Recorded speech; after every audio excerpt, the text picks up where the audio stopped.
Hi, I'm Jeff Saylor, and welcome to this edition of Jeff Saylor's ANA Alert.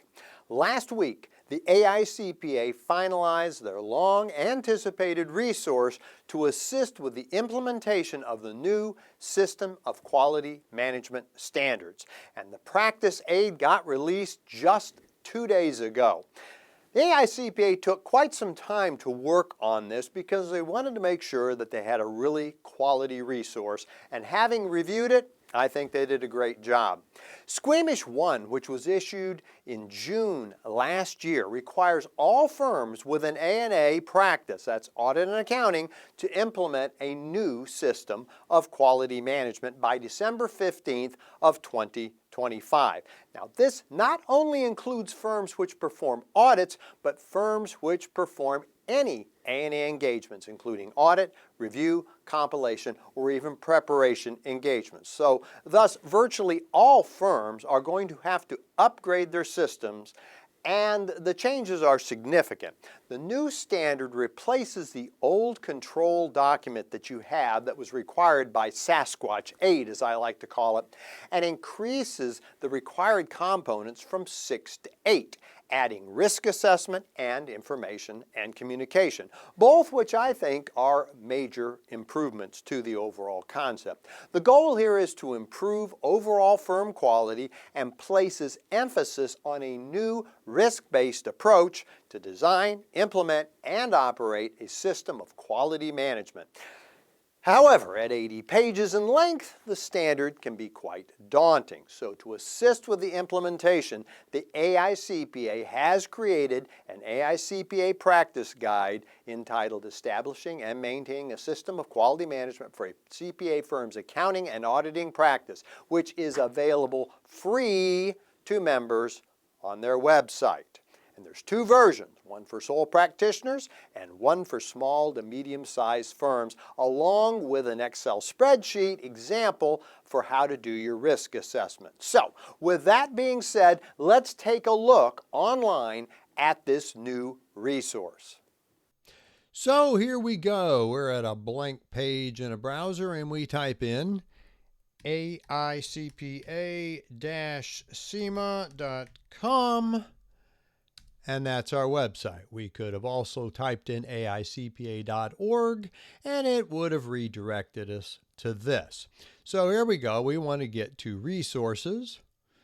And under resources, we want audit and assurance. And there we get lots of pretty pictures. It says audit and assurance. And oh, look, there's these nice resources here. But notice they're kind of old. That's not what we want. Certainly there's some more stuff. Aha, here we go. Some new ones down here. And there is what we're looking for. Statement of Quality Management Standards. And it is locked, but we can click on it anyway. And here we get, make sure we're in the right place. Statement of Quality Management Standards Practice Aids. There it is. I want to download it, but it's locked. So, yep, what I need to do is sign in. So you sign in under yours, of course, not mine. And password and log in.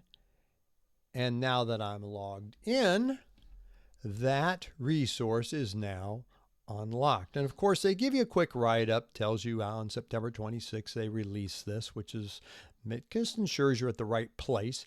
And now what you do is simply click on that download. Now this is a little tricky because when you actually click on that, you don't actually get the practice aid.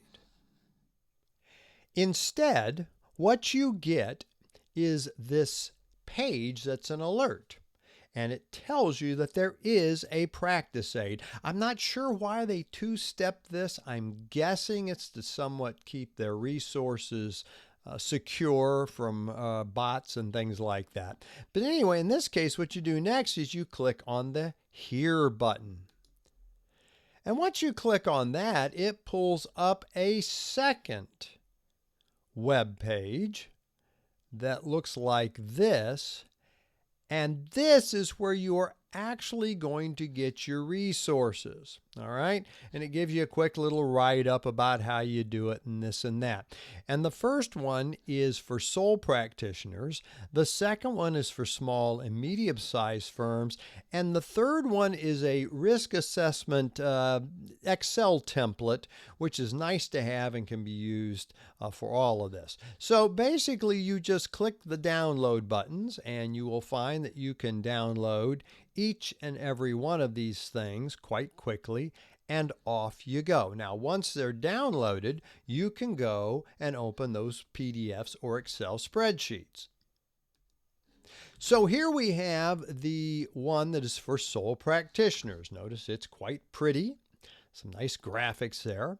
It starts out with a good overview of everything going on, overview of risk assessment itself, and then a really nice library of quality objectives and things. These are pretty neat, followed by monitoring and remediation, and then if you want to read the whole standard, there it is. Let me go to page 18 because I do find this somewhat fascinating how this works.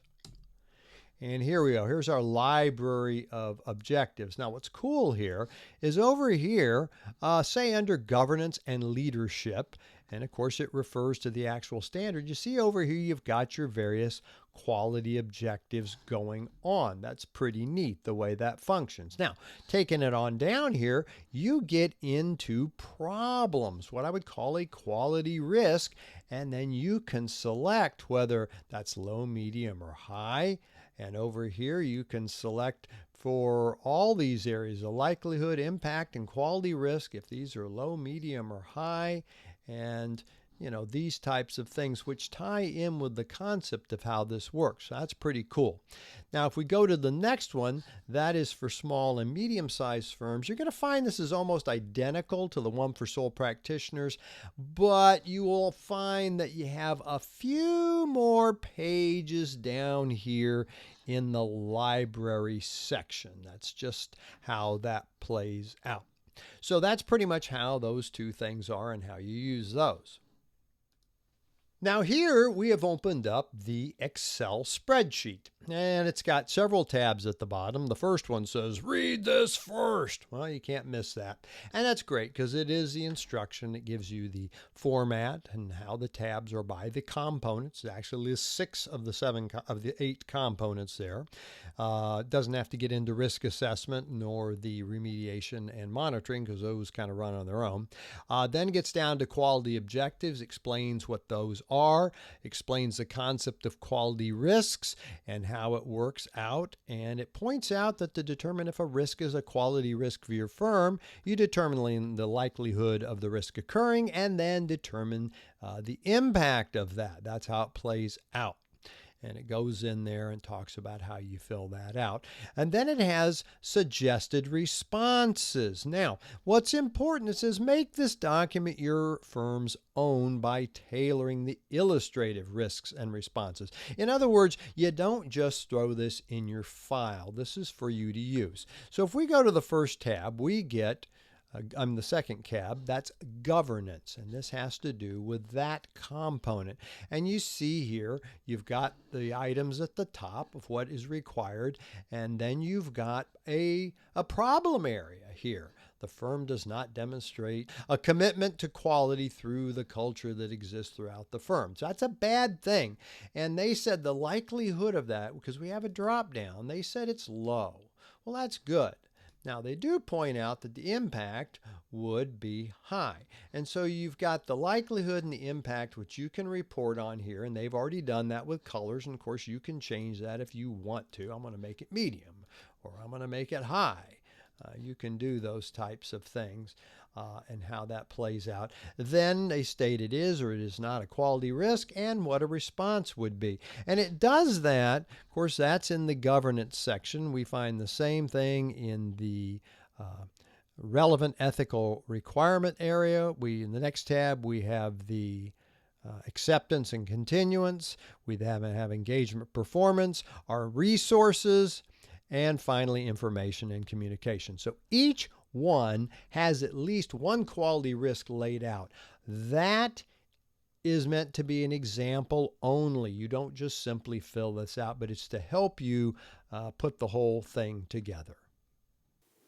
Well, there you have it. And that wraps up our ANA Alert. If you need any help with this or simply need some engaging and entertaining ANA CPE on a variety of topics, please check out my numerous webcasts at jeffsaylor.com or come and see me at a live event this year.